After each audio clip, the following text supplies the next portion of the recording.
Pokój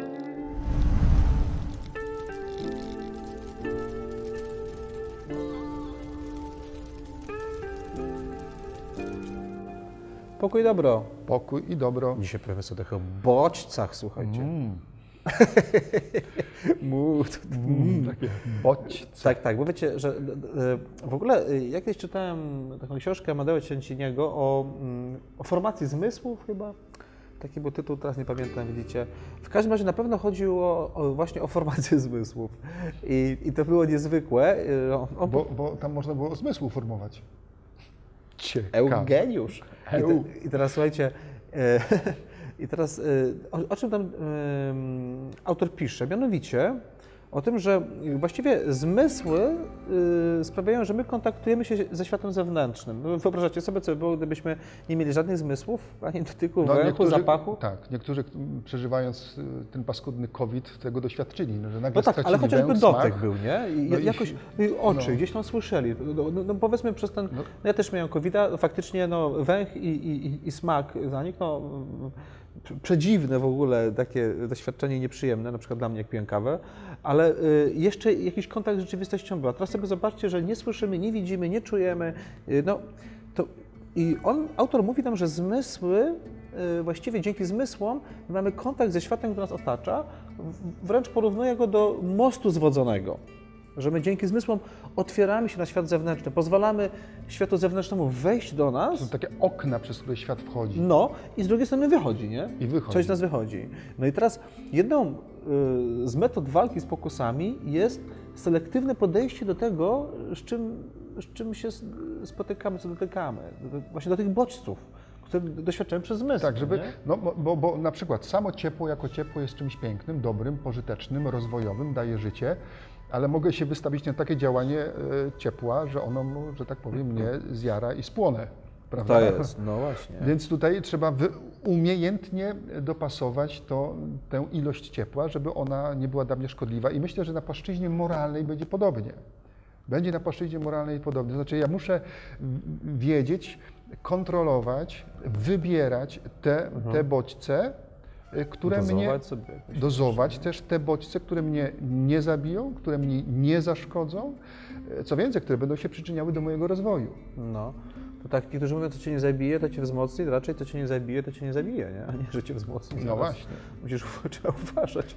Teraz jeżeli ktoś na przykład, jestem w jakimś towarzystwie, są ludzie, których lubię, no ale widzę, że ich towarzystwo mnie jakoś demoralizuje, no to sobie sam odpowiedz na pytanie, co będzie, jak w tym towarzystwie będziesz przebywał. No nie? tak, ale ja mogę towarzystwo, ale mogę zacząć słuchać muzyki, która sprawia, że jestem agresywny. Ja mogę zacząć oglądać filmy, które spowodują, że żyję w poczuciu lęku, że ciągle jakieś niepokoje się pojawiają. No ja na przykład tak mam, że część filmu nie oglądam. Nie? Ja też nie oglądam. Ja zazwyczaj ostatniej części napisów. Nie ujedziemy dzisiaj. I teraz do czego zmierzam, że właśnie o to chodzi, żeby rozeznać, co mi szkodzi, co mi nie szkodzi. Czasami to nie jest proste. Bywa, że ktoś ci obok powie, słuchaj, no zmieniłeś się. Nie? Jak przebywasz w takim środowisku, albo ostatnio się zmieniłeś, też powie, tak, wreszcie jestem wolny. Dobra, bądź wolny, ale zmieniłeś się, człowieku. No, stałeś się niemiły, stałeś się wulgarny, stałeś się agresywny, stałeś się niesympatyczny, prawda? No bo mam prawo do, ale masz prawo do wolności, ale nie masz prawa krzywdzić drugiego człowieka. Poza tym masz prawo do wolności, ale okej, to prawo szanujemy, no ale też zwróć uwagę, do czego to cię może doprowadzić, nie? W jakim kierunku zmierzasz. To moja sprawa, dobrze, twoja sprawa, ale bierz odpowiedzialność również za to. No właśnie, a my jako ludzie wiary powiemy sobie tak, to właśnie w związku z tym, że to jest moja sprawa i wolność, o której tu mówimy, która daje możliwość właśnie selektywnego podejścia do bodźców, które są obok, ona jest związana z odpowiedzialnością. Czasami za drugiego człowieka, nie? Bo ja też, zobaczcie, jaka jest odpowiedzialność rodzica za dziecko, jaka jest odpowiedzialność księdza za powierzonych im ludzi, nawet nasza za siebie tutaj współbraci, nie? Wzajemnie. Za przyjaciela też, on ma swoją wolność, owszem, szanujemy to, ale jakaś wolność moja też jest, moja odpowiedzialność za niego, ale nade wszystko za siebie. I ja mam obowiązek selektywnie patrzeć, a diabeł co będzie ci mówił? Bierz wszystko możesz, to wcale nie jest takie to ci złe. nie zaszkodzi, to ci nie zaszkodzi. No zobacz, to jabłko nadaje się do spożycia. Wcinaj. No, wcinaj. Popij wodą jeszcze, nie? To jabłuszko na chytaj. I teraz właśnie w tym jest rzecz, że ta pokusa ja przynajmniej tak to widzę, nie? Że to, co diabeł próbuje nam wmówić, to że możesz wszystko. Po prostu wszystko. Wszystko jest dla człowieka. Tak, no właśnie, Wszystko jest dla wszystko dla człowieka. człowieka, tak A jest. dlaczego nie? A w imię czego nie? Tak, kto ma mnie ograniczać? A to może... Słuchaj, proszę ojca, ostatnio była sytuacja na katechezie. No, ojciec Konstantyn w Helu opowiada taką sytuację, pyta dzieci, nie wiem, która klasa, 5., 4. Na katechezie, czy dzieci podjęłyście jakieś postanowienia wielkopostne? Dziecko w 5. klasie odpowiada, nie, bo nie lubię się samo ograniczać. No i pięknie, no i pięknie. No. I właśnie teraz zobaczcie, ja mam wrażenie, że jest taka demoniczna pokusa, że diabeł ci mówi, wszystko możesz, na wszystko znajdziesz czas. Nie Jest ograniczaj mnóstwo się. rzeczy teraz interesujących. Zobaczcie, jakie daje nam możliwość sam internet i jaka jest możliwość zdobywania jakby wiedzy, poszerzania tej wiedzy. Jak rozbudza się apetyt na taką działalność człowieka. Ale problem polega na tym, że nie jesteś w stanie robić wszystkiego. Diabeł ci będzie mówił, to wszystko jest atrakcyjne. Dlaczego tego masz nie robić? Dlaczego, skoro to jest takie atrakcyjne? Skoro to ci się podoba? I bywa, że my wchodzimy w taką mnogość rzeczy, że zatracamy to, co jest istotne. Diabeł będzie rozbijał. To tak jak jakby uderzyć kijem w szybę samochodową. Taki pajączek się zrobi i ona się rozsypie w drobny mak. I diabeł co będzie chciał zrobić? Zdezintegrować cię wewnętrznie. Tak? Tu, a my będziemy mówić, nie, ja właśnie muszę odsunąć, nie, bo nie. Zobaczcie, sportowiec na przykład, prawda? No, ja sportowcem nie jestem, mi się to zebrało. Sportowiec powie, nie, no ja muszę być na specjalnej diecie, ja muszę jeść więcej tego, mniej tego, tu się muszę ruszać.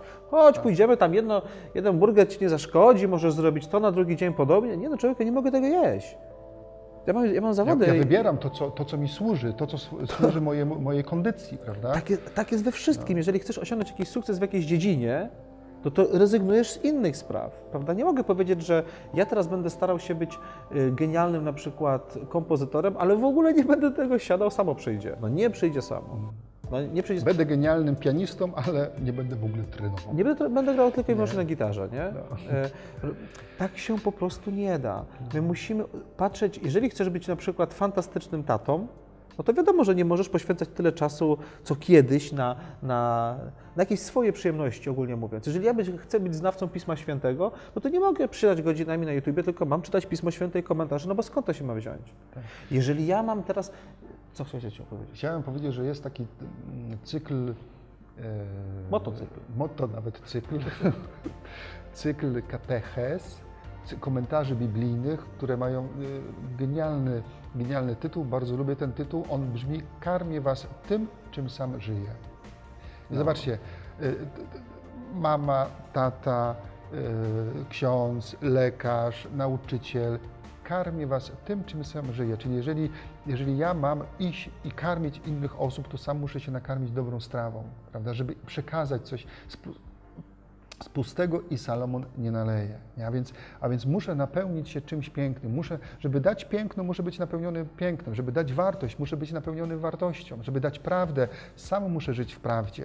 Żeby dać innym nadzieję, perspektywę dobrego życia, sam muszę tą nadzieją żyć. Żeby kochać innych, sam muszę być napełniony miłością.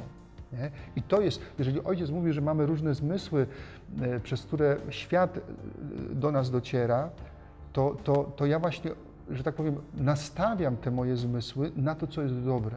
Żeby do mojego serca docierało to, co jest dobre, to, co czyni mnie dobrym, to, co czyni mnie pięknym, to, co czyni mnie szlachetnym, żeby mógł potem to dobro dawać innym i żeby właśnie to, że będę napełniony tym dobrem, miłością, łaskawością, cierpliwością i tak dalej, przez to będzie mniej zła we mnie.